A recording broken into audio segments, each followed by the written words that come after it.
Hi, another week and we're back for another episode. Last week we spoke about supercharging your advertising so that you could position your brand. I think people need to go back and watch that episode because it's really connected with the content that we're going to put out today. Last week you broke down the word positioning and you actually more than defined it. You actually showed people how it worked. You gave away a 6-step process to position a company. Correct. And you also threw in a nice disclaimer last time around saying, hey man, I don't want to scare you guys into thinking that you've gone back to school and that you need to deal with definitions and a very sort of conceptual way of looking at positioning. Today would be the equivalent of practicals. Yeah. So this is the practicals. Yeah. Okay, so we're going behind the scenes on a brand that we met in 2015. That's right. And we're going to show you how those 6 steps actually panned out and how we use them to solve problems. Yeah, so stick around. Let's start this show.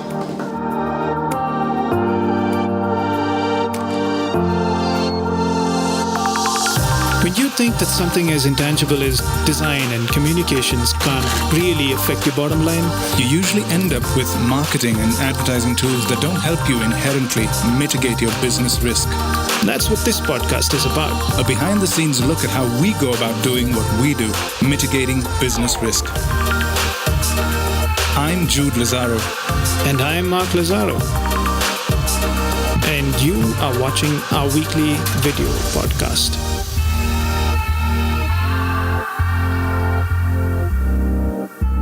We're rolling, right? Yeah. Alrighty. Let's remind people of what we're talking about. Let's play that video again. Do not watch this ad. Please don't. It's YouTube. You can skip it. Unless you are the kind of person who delights in the details. If you're the first in a group to try something new. If you instinctively hold the door open for others. Cringe when people unbuckle their seatbelts as soon as the plane lands. You have a crappy day when you miss morning yoga. Find yourself hysterically elated over an algorithm. If a relaxed evening means all your Simon and Garfunkel songs on shuffle. If you appreciate subtlety. Despise mediocrity. If you love things that just work, then maybe Yeah, maybe you should be watching this ad. You need to watch this ad. Especially if you're someone who's looking for an awesome apartment. Awesome apartment. Awesome apartment on the outer ring road designed to just work. If you are that person, then you need to watch this ad because LivingWalls, and that's the name of the developer, has created exactly that. Obscenely awesome apartments. Visit livingwalls.in or just click on this ad. And please, don't tell anybody about this. Unless, of course, they're a lot like you. In which case, please tell them. You're the kind of neighbor we want. Yeah. You are the kind of neighbor we want.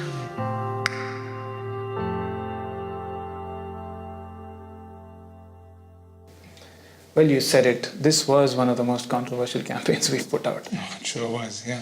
Okay, how are we approaching this story? Like we mentioned, it's practicals. We faced an X number of challenges on the ground and we had solutions for them, which we developed. So I thought let's go about, articulating each challenge that we had. Right. So one of the first challenges was integral to the product that they designed. Mm-hmm. Yeah?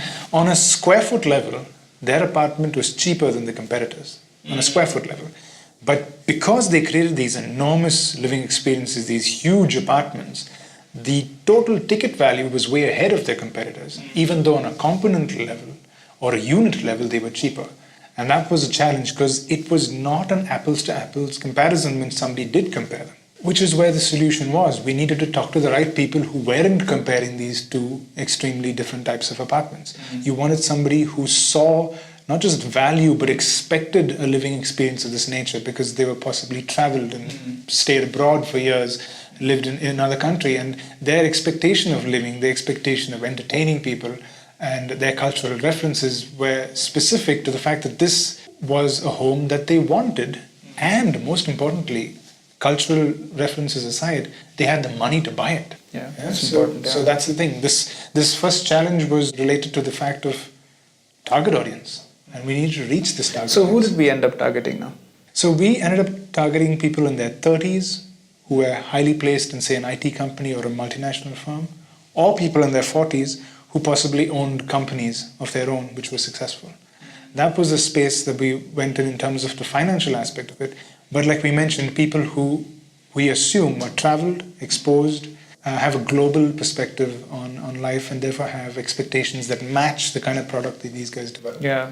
Now the challenge there was that this is a very small segment to target. And if you are targeting them, how much value can you accumulate on a campaign of this nature? Or rather, this is where the choice of positioning them came into play, because they were clear to us that they wanted to create products like this well into the future. This was not a one-off. They were going to have apartments and villas in the future which hit a similar mark and hit a similar target audience.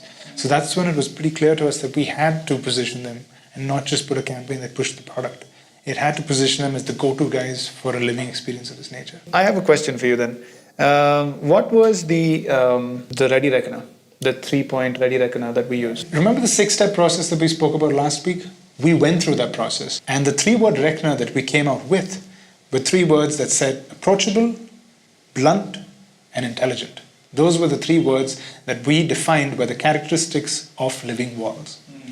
And what we loved about this particular set of characteristics is that they resounded very well with the ownership, with the leadership of the company. Now that we're 2 years ahead, I can tell you that funnily enough, I've met a lot of the people that are staying in this building, and approachable, blunt, and intelligent describes all of them. The actual residents. The actual residents, the people that bought the damn thing. So let's move on to the second challenge. And as we go through all these challenges, you'll notice that we go back and check with the personality checker, the 3-word reckoner, to make sure we hit those 3 characteristics. The second challenge was to set them apart within their industry. This was their first big project. In the residential space. In the residential space that they're making noise about. And we had to first of all set them apart from competition who had lineage, who had tons of projects ahead of them, and make them stand out. But more so, competition who had taken the words premium, luxury, and shared all over it. Yeah. So we had a product that was premium, that was luxurious, but we couldn't use those words because they had misused it. As a matter of fact, these were super premium product. Correct. So at that point in time, it was clear to us that we had to go against the grain of the industry. We had to do something that enabled us to shake off this bad baggage that the industry has. What you do? We took the descriptor of this product, which would conventionally be premium 3 and 4 BHK homes, and we used the words obscenely awesome apartment.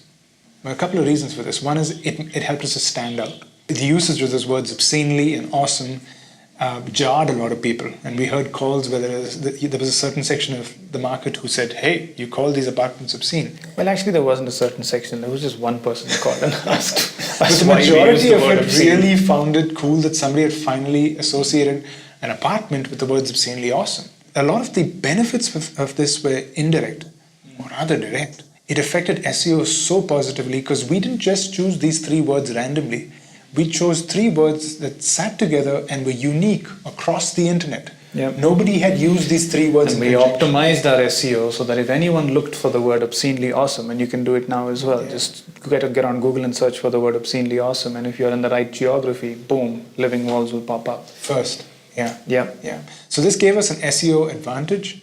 It gave us a differentiation advantage because we weren't playing in the realm of 3 BHK, luxury, premium, exquisite, and words of that nature. We had created a unique term, and most importantly, it aligned with our 3-word reckoner. The reason I think it aligned really well with our 3-word reckoner is actually the first 2 words in your 3-word reckoner, approachable and blunt. Intelligent people tend to connect with each other in informal ways. And this set of people that you were targeting, especially the ones in their 30s and their early 40s, had all worked in international arenas where they knew how to shake off all of the formality and just go, what's up, dude? Yeah. And you go, man, I got some really cool apartments for you to look at, right? And obscenely awesome kind of just worked its way into the twang of being able to say that, going, yeah, these are obscenely awesome, man. So let's move on to the third challenge, which is creating a potent lead pool. Now, why did we need to do this? They had a small, excellent sales team, And we were clear from day one that we could not flood them with irrelevant leads and break the funnel with a whole bunch of junk. We needed to give them this specific audience hitting them.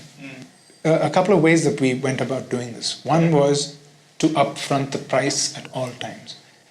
And that's an automatic deterrent because you may be the right person, from a cultural point of view, you may connect with this ad, but if you don't have the money, there's no point in contacting us. Right. And we were very clear about that. The price had to be there. And if you look at any of the outdoor that we put out, you'd see that very prominently mentioned, even the digital marketing, very prominently mentioned. And an important point to note here is that most people might jump on you and say, hey, but that's not unique. The real estate industry throws prices all over the place. The difference was we chose not to take the usual tack, which is to present a starting at price, which is usually, just a basic price. And then when you land up there and look at the product, it's a bloated figure. You get a much more, sort of loaded figure.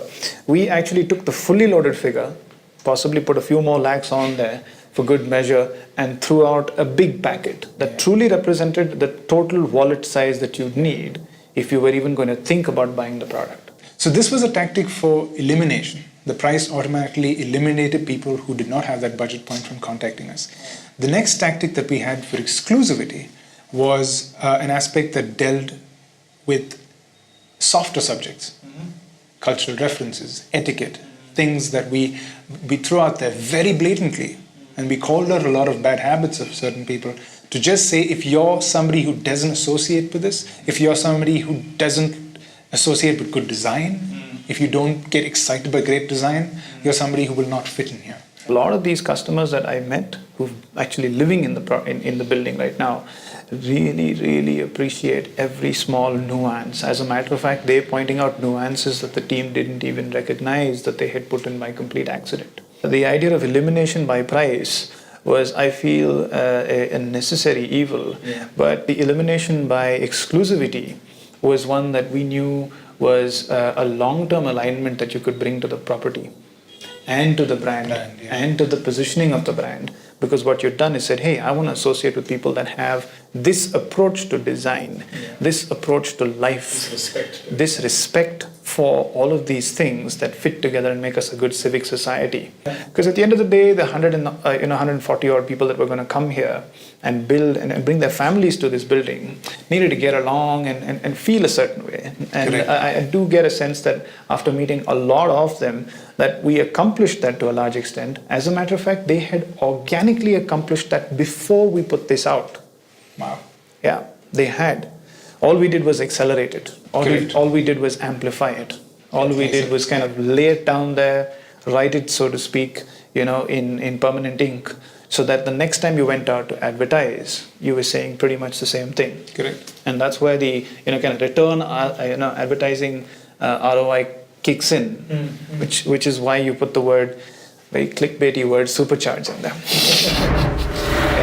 Okay, so let's move on to the fourth challenge, which was limited budgets. Oh, yeah. Yeah, they were midway in their entire cycle. They had already burnt budgets on media, so they did not have extensive budgets. And we had a lot of plans for them. If any money had to go towards advertising, it had to be the sort of advertising that made them stand out in the market. It was clear to us from day one. We could not create a soft campaign that merges into the background. We did not have the luxury to try this again. Which is why I like the, the second characteristic, the word blunt. The aspect of being blunt was something that we took kind of creative liberties with and ran in the direction of, I think, borderline pissing off a couple of people. Yeah. Because this campaign brought in polar opposite reactions. Oh, yes. There were people that absolutely loved it, and then there were people who said, I was offended by it. Some of them were offended by just the word obscene, which is a little weird. But some of them also, at some extent, misread it, because you were talking about a 2 crore apartment, and you were resonating with a lot of people that didn't have a 2 crore budget or a wallet. Yeah. So they got a little put off because they said, hang on a second. You can't say that people that think that way and that have this civic sensibility or this love for design should always have a 2 crore budget. And that's true. So LivingWalls is putting more product out there, and they will satisfy, that market that felt a little cheesed off and a little left out with product at different price points. But that was the intent. It This was the campaign intent. was meant to jar people of that nature. It was And like, I can't get to this product. And I think I've said this before in a previous episode, but when a campaign creates this polar opposite reactions, you've hit something that works. I like it when I get one or two, and if not, negative responses to it. Because then when you piece them together, you realize that if you've created something at the edge, if you've created something that's going to, sort of tip and toe along the cutting edge of this knife, that is creativity, Correct. or this knife that is new. This reminds You're me- going to have to get two different types of reactions to it. We were called by a Bangalore builder, a very reputed Bangalore builder. In fact, I think they're a national builder, and who They're a saw family builder. They're like royalty. the royalty in this space. And they called us after seeing this exact campaign. And I was making the same point of, polar reactions to a campaign, and how some people love it and some people hate it, and something that we like to hit. That's a nice zone to hit. And he went, but who would hate this campaign? Why does anyone hate this ad? And I said, that's because you align with it, that you love it. There are people who don't, and they're extremely You're offended in the and sweet left spot. out. You're in the sweet spot. You're not seeing the fact that there's somebody else on the other side of this ad. Actually, the people that didn't get it, that did not get the references, were not the ones with the negative reaction. The ones that got it but didn't have the money, they were the ones who were scorned. So that reminds me of another anecdote, and I'm obviously retelling it, so I might get a couple of the facts wrong. But from what I know, I think Ashank, a guy who works with us, who was in our technology department at the time, he had gone for a comedy night. Yeah. And there were multiple comedians that were going to perform through the night, and he almost made it to the end of the show, was about to leave, when he heard one of these guys bring up the LivingWalls campaign. This comedian apparently proceeded with a whole slew of, commentaries about society and, civic awareness and all of these little subjects that the campaign touched upon. And of course, here and there, he got a laugh or two about the fact that we had pissed a lot of people off. And so anyway, post-show, this guy goes, taps the comedian on the shoulder and goes, "Hey man, I love your reference to the LivingWalls campaign." He goes, "Yeah man, blah blah blah." And he goes, "Hey, by the way, I work for that company that came up with this campaign." And that guy apparently profusely thanked him, because he says, "Listen, you've given me comedy material, and I'm just walking around with this content, and I've been using it for a while now." And if that's not an indicator, then I don't know what else is. So before we move on, I think we should interrupt with another ad. Let's play another ad.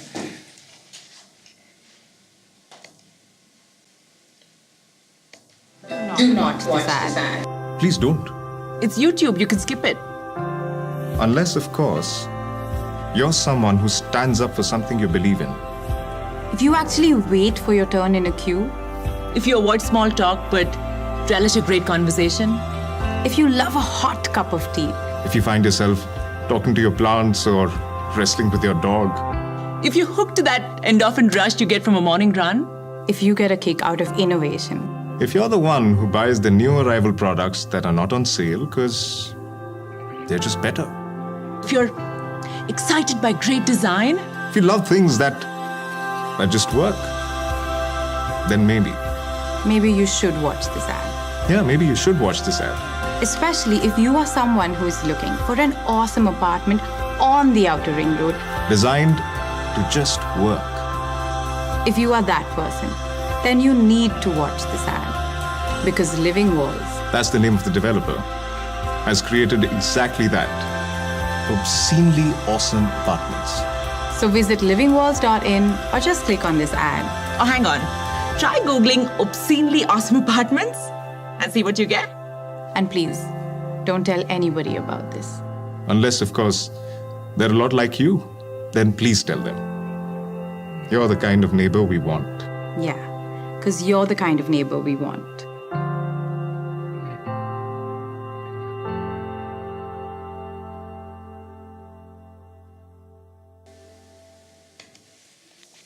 Yeah, let's move on to the last. So let's talk about the challenges that we had of putting this up. How did we build this? Well, again, it was hinged on that raw reality, limited budgets. We came in and threw so much of complexity in the media space. We said we want to do radio, we want to do YouTube ads, we wanted to do theater ads, we wanted to do outdoor, and the asset list was building up, the media list was building up. So we had to optimize. And I believe we used one of our greatest strengths, the ability... You had to end up with enough money to afford all of these media, but you also had to create quality assets that would make it worth spending that money. Absolutely. And I think we exercised our biggest strength of being a vertically integrated company, a full-stack marketer, to optimize these costs and create a plan that enabled us to create all of this, but at a high quality. And this is kind of how we did it. The first thing we did was we spent a lot of money on the performance. We focused on the performance. We didn't spend money on extravagant sets, on multiple locations. We picked an extremely simple studio environment. We spent the money on great actors, on live audio, on the amount of takes. These people worked their butts off for this because we wanted it to be real. We needed there to be a connect where you suddenly forgot you were watching an ad. You were having a conversation with somebody you know who you can relate to. So we invested a lot of time and effort on that. Casting, paying our actors, getting the best ones that we could. Rehearsals, that's where we spent the effort. And then we gathered all this in a small amount of time, so we kept our overheads low.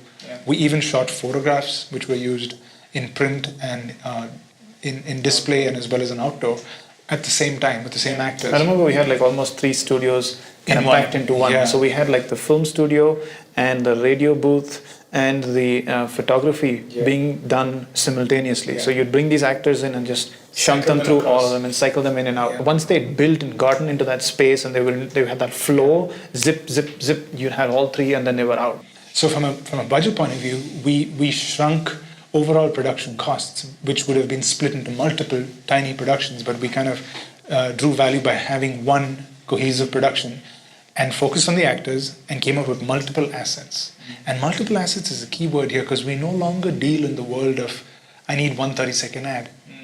We deal in a world where digital is an extensive part of our media spend. And you can't have one asset that fits all.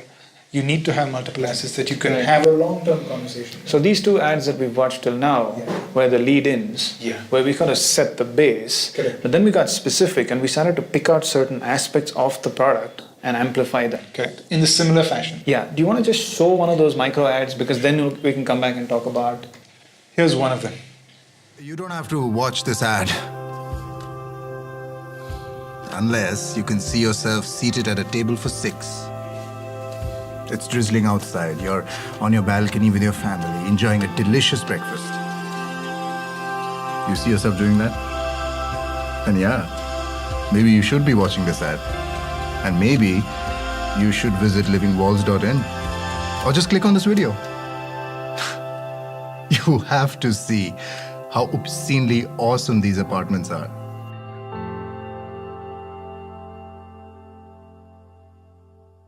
So advertising wasn't just demand generation. It was also informing our customers. I think we did 10, right? There are 10 specific ads which targeted 10 features of this product that made it unique, and we created assets of this nature. And so we ended up with a huge quiver of marketing assets for an optimized price. Yeah. And if you look at radio, we have a similar story to tell. Right. Let me play the long form ad. Do not listen to this ad. I mean it, zone out. Unless you're the kind who gets a kick out of innovation, if you cling to originality and hate copycats, if you're the type who buys the new arrival products that are not on sale, because they're just better, no? And if you love things that just work, then maybe you should be listening to this. Especially if you are someone who is looking for an awesome apartment on the outer ring road designed to just work. Because LivingWalls has created obscenely awesome apartments. So visit livingwalls.in or just Google Living Walls. And please, don't blurt this out to everyone. Unless it's someone like you. Then please tell them, you're the kind of neighbor we want. Yeah, so that was our long form ad that introduced them to the concept. And we had similar, shorter radio ads which spoke specifically about a product feature. I'll play one of those. You really don't have to listen to this ad. Unless you're the sort who likes to entertain, if you'd like 40 friends over for a party and not have them packed in like a can of sardines. If you'd like around 650 square feet of personal party space in your apartment, then you need to listen to this ad. And you definitely need to visit livingwalls.in to see how obscenely awesome these apartments are. The other thing I must state is that all of this was written at the same time. Yes. So the way that we dealt with limited budgets, where we made smart decisions about which media we were going to use, we used a mix of hyperlocal media and sort of pan-city media, a mix of digital and traditional, and then we needed to supply them with the right quality of assets that didn't look like or didn't feel like they weren't approachable, blunt, and intelligent. Absolutely. So let's come back to the end of this show and the end of this two-part series where we're talking about supercharging your advertising, making sure that it positions your brand. What you're doing is you're making sure that your spends, these advertising budgets that you're burning, are going to accumulate over the long haul to come back and not haunt you, but come back and bring improved resonance over time. So there's an improved ROI over time because people get more and more and more familiar with you. I really liked the way you kind of encapsulated the concept of positioning as being something that's as close to getting married as possible, because what you want out of it, the sort of outcome is to find a lifelong partner in a customer. The idea of getting a lifelong customer is for someone to say, I like this person at the core. And that's what positioning actually is. They like you at the core. You are going to transform over time. You're going to get older over time. You're going to get maybe more handsome. They're still going to love you. They're still going to like you for a specific reason. They're still going to buy into you. And if you don't position to the right audience, you're going to get divorced at some point in time, very soon. Which means all that effort that you pumped into your advertising to go and attract them, which is your dating pitch, so to speak, or your the money you spent on them, is down the drain. Positioning is actually the way you looked at it was a selection process. Yeah. I like to look at it as an elimination process. Positioning is telling that part of the market that is not your market, I'm not for you. Yeah, that's the other way of looking at it. Very true. Very true. I'd like to close on the fact that the Ready Reckoner that we spoke about, the 3-word reckoner, is a very useful tool, but it needs to be developed in the right manner. The steps that we spoke about, the 6 steps that we spoke about of coming up with a positioning strategy needs to be treated with a lot of respect. And you may have a marketing company who comes in and tries to force down a positioning strategy that goes against this grain. You've got to be extremely fanatical about protecting that. Yeah. Because that can cost you a lot of money, because we are talking about an expense in advertising that's cumulative.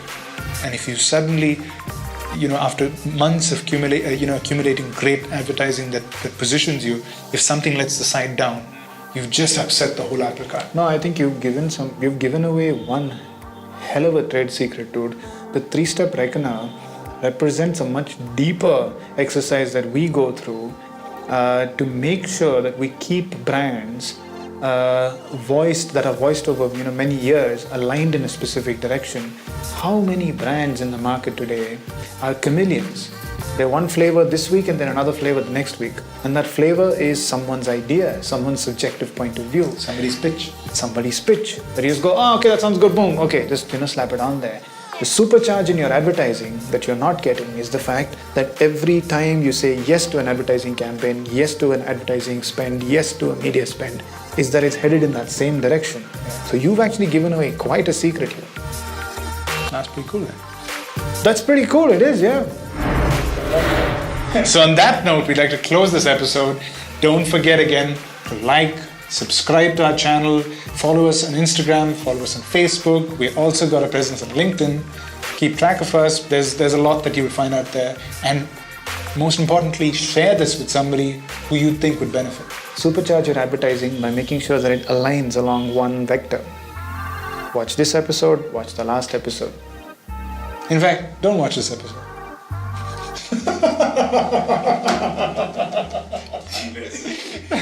Unless. Cut!